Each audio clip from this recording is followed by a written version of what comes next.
விருதுநகர் வீதியிலே வெள்ளையனை எதிர்த்து வீர முழக்கமிட்ட சிவகாமி பெற்றெடுத்த சிற்பிக்குள் முத்து கல்வி கண் திறந்த கர்ம வீரர் காமராஜர் நாமம் வாழ்க வாழ்க வாழ்க என்று சொல்லி மிக சிறப்பாக நடைபெற்றுக் கொண்டிருக்கின்ற இந்திய அரசியலமைப்பு சட்டத்தை பாதுகாப்போம் என்ற தலைப்பில் இன்றைக்கு மிகப்பெரிய ஒரு மாநாடு பெருந்தலைவர் காமராஜர் அவர்களுடைய அரங்கத்தில் நடைபெற்றுக் கொண்டிருக்கிறது, மைதானத்தில் நடைபெற்றுக் கொண்டிருக்கிறது.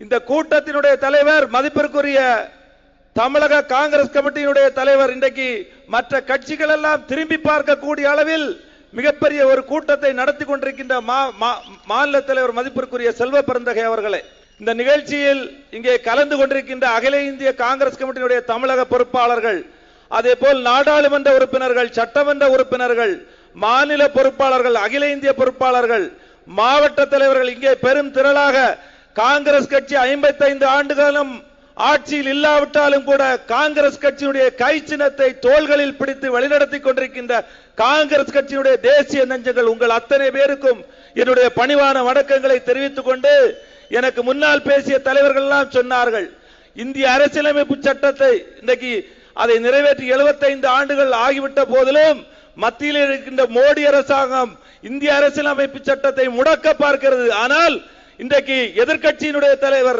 மோடிக்கு சிம்ம சொப்பனமாக விளங்கிக் கொண்டிருக்கின்ற ராகுல் காந்தி அவர்கள் இருக்கும் வரை இந்த நாட்டினுடைய மக்கள் பாதுகாக்கப்படுவார்கள். ஆகவே இன்றைக்கு ஒரு நாற்காலிக்கு 4 கால்கள் இருக்கிறது என்று சொன்னால், ஒரு கால் பீகாருடைய முதல் மந்திரியில் இருக்கிறது, இன்னொரு கால் ஆந்திராவினுடைய முதல்வர் சந்திரபாபு நாயுடு அவர்களுடைய கையில் இருக்கிறது.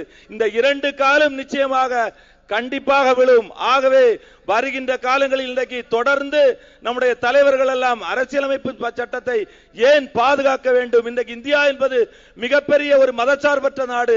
மத்தியில் இருக்கின்ற மோடி அரசாங்கம் செய்கின்ற தவறுகள் இன்றைக்கு வகுப்பு வாரிய சட்டமாக இருக்கலாம். ஆண்டுக்கு 2 கோடி பேர் வேலை தரலாம் என்று சொன்னார்கள், கூக்கரில் இட்டார்கள் 2014ஆம் ஆண்டு. ஆனால் இன்றைக்கு 11 ஆண்டுகள் ஆகிவிட்டது. அப்படி என்றால் 22 கோடி பேருக்கு வேலை கொடுத்திருக்க வேண்டும். இன்றைக்கு வேலை இல்லா திண்டாட்டம் நடைபெற்றுக் கொண்டிருக்கிறது. பெட்ரோல் டீசல் விலை உயர்வு, விவசாயிகளுக்கு இன்றைக்கு அவர்களுடைய குறைந்தபட்ச ஆதார விலை, இப்படிப்பட்ட எந்த திட்டமும் நிறைவேற்றாத மத்திய மோடி அரசாங்கத்தை அகற்றுவதற்கு இன்றைக்கு மாவட்டந்தோறும் நீங்கள் இன்றைக்கு தேசிய நெஞ்சங்கள் இருக்கின்றீர்கள். உங்களுடைய உழைப்பு வீண் போகாது. வரக்கூடிய காலங்கள் நிச்சயமாக ராகுல் காந்தி அவர்கள் தலைமை ஏற்பார்கள். தமிழகத்தில் காமராஜர் ஆட்சி உருவாகும் என்பதை இந்த நேரத்தில் குறிப்பிட்டுக் கொண்டு விடைபெறுகிறேன். நன்றி, வணக்கம், ஜெய்ஹிந்த்.